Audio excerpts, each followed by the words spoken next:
L'association Sport dans ma vie offre un arbre de Noël écologique aux tout-petits. Plus de 400 enfants ont pris part à la fête. Et puis on parlera dans ce journal de célébration du 9e anniversaire du réseau de marketing relationnel Vainqueur. Merci de nous rejoindre sur Business 24 Africa, votre télévision pour le journal.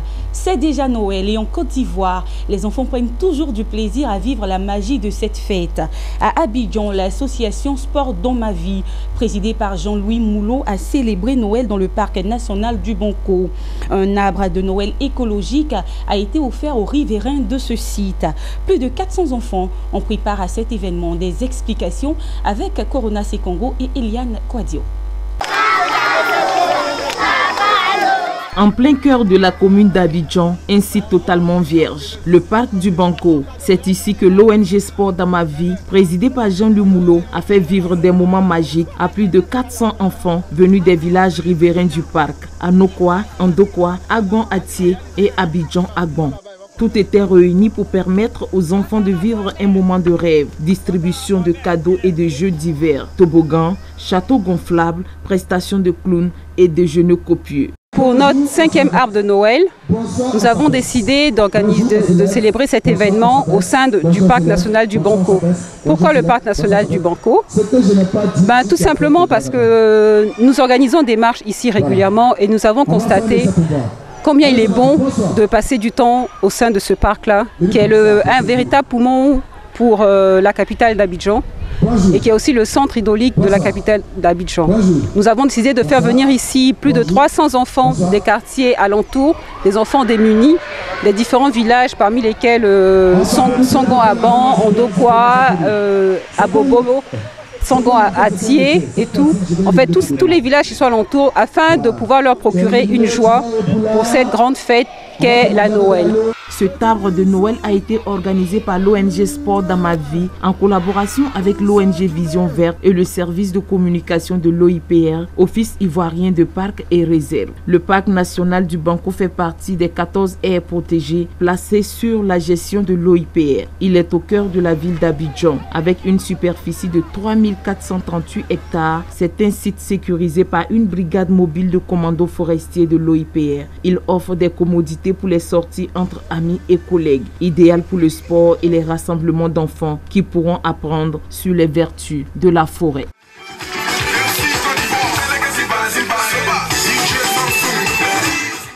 Toujours dans la célébration de la Noël, à peine avoir pris fonction, le maire de la commune de Cocody, Jean-Marc Yassé, a offert un arbre de Noël aux enfants de la commune. Une belle ambiance qui a prévalu dans les locaux de la mairie de Cocody. Le point avec Daniel Kodjo et Richard Akiki.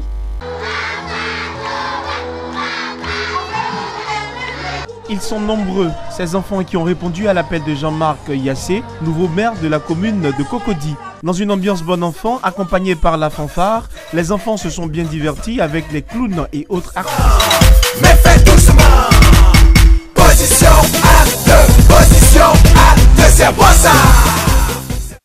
Le nouveau magistrat de la commune, Jean-Marc Yassé, heureux d'être parmi les tout-petits, a profité de cette occasion pour leur prodiguer quelques conseils. La mairie de Cocody organise cet arbre de Noël et voudrait simplement vous féliciter et vous encourager à bien travailler. Vous avez entendu les enfants? Qu'est-ce que vous devez faire pour que les parents soient contents?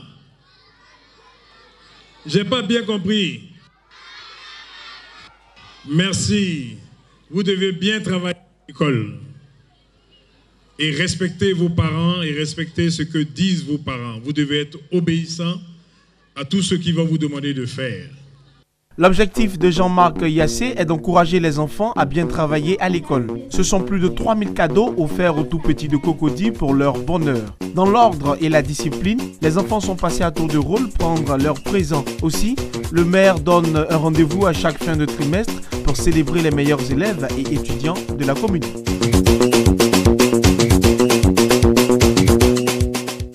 autre chose à présent. 9 ans après sa création, les membres du réseau Vainqueur, réseau de marketing relationnel partenaire de Forever Living Product, se sont retrouvés. Objectif, faire le bilan des activités de 2018, planifier les actions pour les 12 mois à venir et également célébrer leur 9e anniversaire. Le point avec Mondésir Nascimento et Marius Seri. 9 ans comme si c'était hier. C'est une tradition au réseau de marketing relationnel Vainqueur, une plateforme de bien-être physique et d'intelligence financière, partenaire de l'Aloe Vera Company, de se retrouver pour parcourir les grandes actions de l'année qui tirent à sa fin. J'aime dire que quand tu prends 100 personnes qui s'y engagent et qui comprennent, de ces 100 personnes, je dis vous plaît, 5% sont relativement à l'aise et 95% deviennent immensement riches.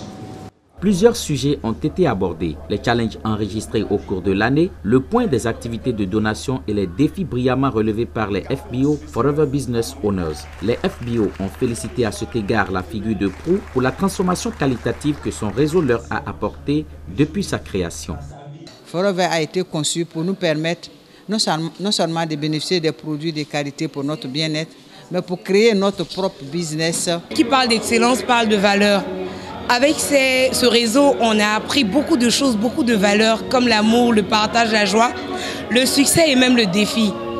Des reconnaissances ont été décernées ensuite aux FBO actifs et qualifiés pour le partage de bénéfices de Forever à Stockholm, capitale suédoise. Toute chose qui explique l'ambiance spéciale vécue lors de la célébration du 9e anniversaire du réseau Vainqueur. Après un an, et le bilan fait, nous nous rendons compte que cette année, le réseau Vainqueur a donné le maximum de lui-même et nous avons fait un peu plus que l'année dernière. Cette année, on part au partage de bénéfices avec plus de fioles données. Donc c'est une grâce pour nous, c'est une chance, c'est une joie. Et vous voyez l'ambiance que nous avons derrière, ça prouve vraiment combien de fois nous sommes heureux. Fondé par Augustin Zinsou Baguidi, le réseau Vainqueur est un ensemble de partenaires de l'entreprise américaine Forever Living Product qui partagent les mêmes valeurs. Augustin Zinsou Baguidi, l'une des 5 personnalités les plus distinguées dans ce domaine en Afrique, ambitionne être désormais le numéro 1 de la zone Côte d'Ivoire qui comprend le Bénin, le Burkina Faso, le Niger, le Togo et la Côte d'Ivoire. Un mot de sport dans ce journal et c'est en football. La manutention africaine a battu les banquiers de Versus Bank 2-0. C'était dans le cadre de la célébration annuelle de la confraternité entre la manutention africaine et Versus Bank. Le match de gala de la cérémonie s'est déroulé au stade de la manutention africaine à Yopougon dans le district d'Abidjan et c'est en Côte d'Ivoire. Le point avec Lucien Bokwa et Gilbert Lyon dans un récit de Ariane Touré. C'est vrai. Chacune des équipes a un souhait de repartir avec la coupe. Mais ce n'est pas l'objectif premier.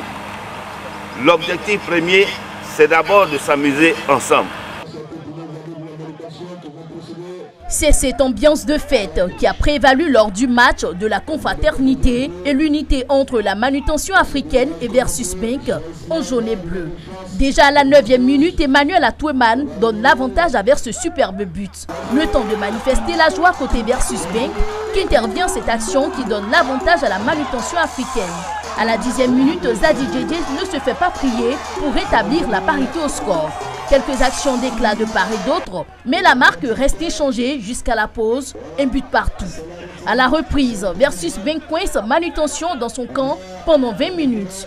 Manutention africaine change de stratégie et les acteurs se passent le mot pour renverser la tendance à son avantage. À un quart d'heure de la fin du jeu, le dosard numéro 8, Marius Kwaku, double la mise pour la manutention africaine sur ses bases. Versus Bank obtient ici un pénalty mal négocié par Mélène Kofi face au portier de la manutention africaine. Score final, 2-1 en faveur de la manutention africaine. Moment de récompense, le trophée du meilleur joueur revenu à Azine Douayebe de manutention africaine.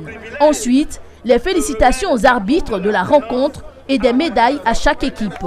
Histoire de célébrer l'unité et la confraternité entre la manutention africaine et Versus Bank, mais avec des innovations cette année. Il s'agit bien de célébrer la confraternité entre nos deux établissements qui s'affrontent pour la 4e place. Et vous voyez bien qu'au moment de la remise des trophées, ça a été fait dans l'ambiance, dans la ligresse générale. Et cela prouve bien qu'il n'y a pas eu de vainqueur, il n'y a pas eu de vaincu. Mais comme à l'issue d'un match, il y a quand même un vainqueur, c'est la manutention africaine que je tiens à saluer fortement pour la qualité de son jeu, pour la densité de son jeu et surtout pour la stabilité de son équipe. Eh bien, écoutez, j'ai même baptisé rebaptisé la coupe de la confraternité, la coupe de l'alternance, pour dire que après 3 ans, il était temps que nous passions le flambeau. Pour les organisateurs, ces rendez-vous permettent de consolider l'amitié, la confraternité et le fair play entre tous. Ce genre de rencontres interentreprises crée l'émulation et la saine concurrence interprofessionnelle dont la coopération et mérite d'être élargie. Honneur surtout à Versus Bank, détentrice du trophée depuis les 3 précédentes éditions, qui a su faire preuve de fair play remarquable. C'est vrai que cette année ça n'a pas marché. Le 13 octobre dernier, les populations de Guiglo ont massivement confié les rênes du conseil régional du Cavali à la liste conduite par la ministre Anne-Désirée Ouloto. Au cours de la première session du conseil régional du Cavali, Anne-Désirée Ouloto a été également choisie comme la présidente du conseil. Les temps forts avec Théodore Kanga. La ministre Anne-Désirée Ouloto prend les rênes du conseil régional Cavali pour un mandat de 5 années. La ministre de l'Environnement et de la Salubrité est aujourd'hui installée à la tête du conseil régional du Cavali, structure de développement régional. Les populations du Cavali lui ont fait confiance par un vote massif le 13 octobre dernier. Sur les 41 conseillers prévus, 37 étaient présents au cours de la première section du conseil régional. Ils ont voté à 100% Anne-Désirée Ouloto par main levée. 4 adjoints pour épauler la présidente du conseil régional, dont une femme. Anne-Désirée Ouloto a exprimé sa gratitude à tous ceux qui ont œuvré pour son élection. S'adressant à ses collaborateurs, elle les a invités au travail. Car au cours de sa campagne, elle a promis le reprofilage des routes de la région. C'est pourquoi, à peine installée, elle a lancé à travers le programme d'entretien routier le reprofilage lourd de l'as Guiglo-Taï, long de 85 km. Le président sait que tout ce que nous voulons ici, la première chose là, c'est le goudron Guiglo-Taï. Et ça pour nous, c'est le plus grand rêve. Et ce rêve là sera réalité, croyez-moi, parce que le président m'a dit oui, il m'a promis. Les populations voient en ce acte de reprofilage la réalisation de leurs rêves. C'est une surprise. Et c'est en même temps une joie énorme parce que nos populations ont des difficultés énormes. Voyez-vous, il y a plusieurs endroits sur ce tronçon qui sont coupés. Mais là, je suis soulagé par la réaction de madame. Dans la région du Cavali, les attentes des populations sont nombreuses, à savoir l'électrification des villages, la construction d'écoles et de centres de santé, l'ouverture des voies. Le conseil régional du Cavali en a fait son cheval de bataille. Une information en images pour refermer cette édition. Le Fonds monétaire international a annoncé le déblocage de 99 millions de dollars au Gabon au terme de la 3e revue de l'accord élargi au titre du mécanisme élargi de crédit. Selon l'institution financière, ce nouveau décaissement porte le total des décaissements opérés pour le Gabon au titre de l'accord à environ 395,9 millions de dollars, soit près de 197,9 milliards de francs CFA. Et voilà, c'est la fin de cette édition. Merci de l'avoir suivi. Surtout, excellente fête de Noël à tous et à toutes. Et prenez soin de vous. Au revoir.